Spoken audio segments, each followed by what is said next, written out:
Wabarakatuh. Sama. Ya, kita kembali bertemu dengan Pak Rizal yang pada pertemuan sebelumnya kita melakukan praktik. Pada kali ini kita akan melakukan praktik lagi dan wawancara terkait dengan analisis SWOT pada kelompok budidaya ikan nila. Baik, langsung saja saya bertanya Pak, apa keunggulan utama kelompok budidaya ikan nila yang dikelola? Ya, baik. Jadi keunggulan utama kelompok budidaya ikan nila yang kelola itu pertama untuk ikan nila yang sendiri itu dia itu memiliki pertumbuhan yang sangat cepat. Kemudian tingkat kelangsungan hidup ikan nila ini sangat baik.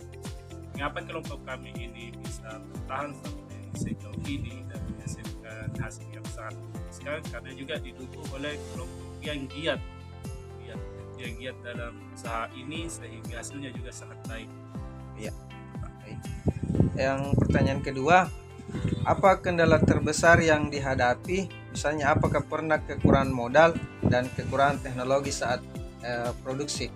Ya, untuk sebenarnya kekurangan modal sebenarnya sejauh ini tidak ada Pak, karena di modal pertama itu memang kita harus menyiapkan modal, tapi di itu kita panen modal itu alhamdulillah kembali dengan baik.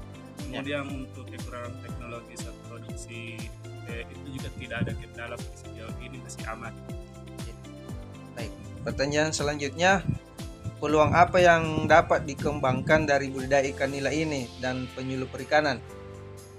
Iya, untuk peluang yang dapat dikembangkan dari ikan nila itu sendiri, fleksibilitas sistem budidaya itu harus diperhatikan. Kemudian di budidaya ikan nila itu permintaan pasar itu sangat kuat, sehingga peluang budidaya ikan nila menghasilkan itu sangat besar. Kemudian pertumbuhan ikan nila juga seperti yang saya katakan tadi itu sangat cepat bisa dipanen, sehingga kita hanya perlu menunggu 3 sampai 6 bulan itu adalah waktu yang sampai 3 bulan itu sudah bisa kita panen.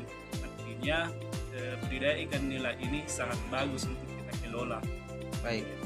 Ya, pertanyaan keempat, bagaimana dampak cuaca terhadap budidaya ikan nila ini, Pak? Ya, jadi untuk dampak cuaca sendiri di kelompok budidaya ikan nila ini biasanya itu ada penurunan suhu air yang sangat drastis.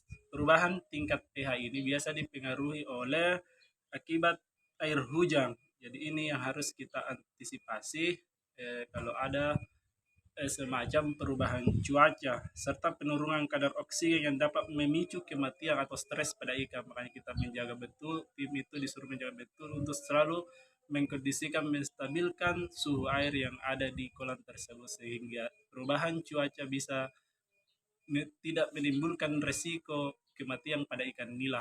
Gitu. Ya, pertanyaan terakhir, Pak.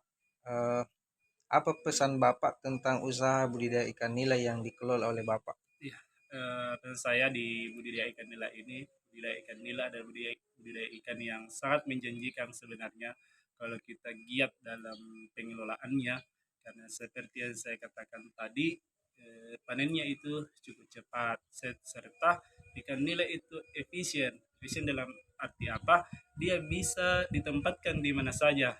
Dia Ya, bisa dibuatkan kolam, dia bisa berupa kolam terpal, ya, dia bisa berupa bioflok. iya, yang itu sangat bagus dan bisa menjangkau. Kemudian tingkat pasarnya itu sangat menjanjikan di pasar. Artinya budidaya ikan nila ini sangat bagus untuk kita kembangkan karena di Ya, pasar permintaan itu juga sangat besar sehingga tidak capek-capek lagi menjual kemana-mana, langsung ada yang datang. Itulah keunggulan usaha budidaya ikan nila seperti itu. ya. Ya, terima kasih Pak atas jawaban dari wawancara kali ini. Eh, Terima kasih banyak atas waktu dan kesempatan yang kedua kalinya yang diberikan kepada saya untuk melakukan praktik 1 dan unit 2. Semoga Bapak melakukan usaha ini ke depannya bisa sukses dan nilainya sehat-sehat terus. Terima kasih. Ya, mungkin sekian, saya tutup dengan ucapan Assalamualaikum warahmatullahi wabarakatuh.